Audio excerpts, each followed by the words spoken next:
Alors bonjour et bienvenue sur cette nouvelle vidéo. Ici Jonathan, from broke to successful. Eh oui mon ami, bienvenue sur la chaîne. Écoute, j'espère que tu vas bien.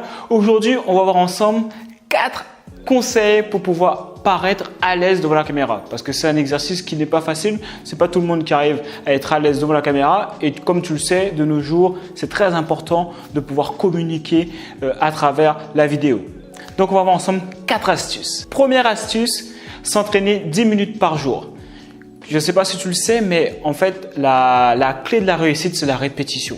D'accord, il n'y a personne qui arrive, genre la première vidéo qui tourne, direct, il a fait, il est super à l'aise, tout ça. Non, tu vois, à chaque fois, de la même façon que par exemple la première fois que tu fais une recette, tu ne vas pas la réussir direct. Peut-être à force de la faire 2, 3, 4, 5, 6 fois, la 7e fois, elle sera parfaite par exemple. Là, c'est pareil pour paraître à l'aise devant la caméra. Il faut que tu t'entraînes, faire une vidéo, 2 vidéos, 3 vidéos. Tu fais par exemple 10 minutes par jour. Donc, mon conseil, c'est que tu fasses 10 minutes par jour, tu allumes ta caméra et tu parles devant.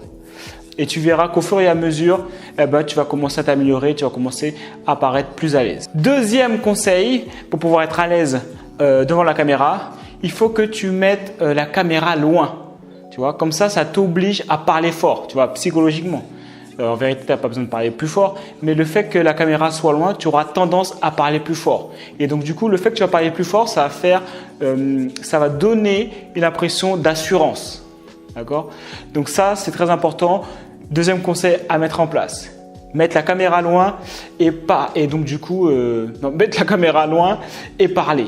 Et comme ça, tu auras tendance à parler plus fort.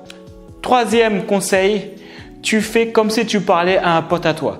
C'est vraiment important parce qu'en vérité, plus tu es vrai devant la caméra, plus les gens vont percevoir, plus les gens vont percevoir qui tu es vraiment. D'accord? Et donc, du coup, tu vas polariser naturellement.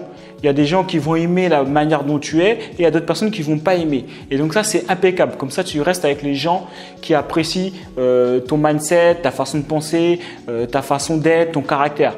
Tu vois? Donc, important de faire comme si tu parlais comme à un pote. Quatrième conseil, si jamais tu peux, de mettre quelqu'un juste derrière la caméra, à côté. Et comme ça, lorsque tu as quelque chose à dire, je ne sais pas si tu as un script que tu as appris par cœur, tu fais comme si tu lui récitais à la personne qui était juste à côté. Donc là, ça va vraiment donner, en tout cas face à la caméra, lorsque tu verras la vidéo, ça va vraiment donner l'impression que tu es à l'aise devant la caméra. Voilà ces 4 conseils à mettre en place pour pouvoir paraître plus à l'aise devant la caméra. Donc, si jamais tu as d'autres conseils pour pouvoir améliorer sa présence devant la caméra, n'hésite pas à les mettre dans les commentaires. Et si jamais tu veux aller plus loin, j'ai fait une formation pour créer son business en ligne. Il y a énormément de choses que tu verras dedans, dont 25 idées de business en ligne. Il y a aussi comment créer son offre sans argent, comment fixer son prix. Il y a énormément de contenu. Après avoir vu cette formation, tu pourras commencer à créer ton business en ligne. On voit aussi comment créer son tunnel de vente. Je te montre tout ça dans mon écran. Enfin, tu as juste à cliquer en dessous et moi, je t'envoie ça directement par mail. Ok? Donc, d'ici là, les gars, prenez soin de vous. Et puis, nous, on se voit dans une prochaine vidéo. Ciao, ciao.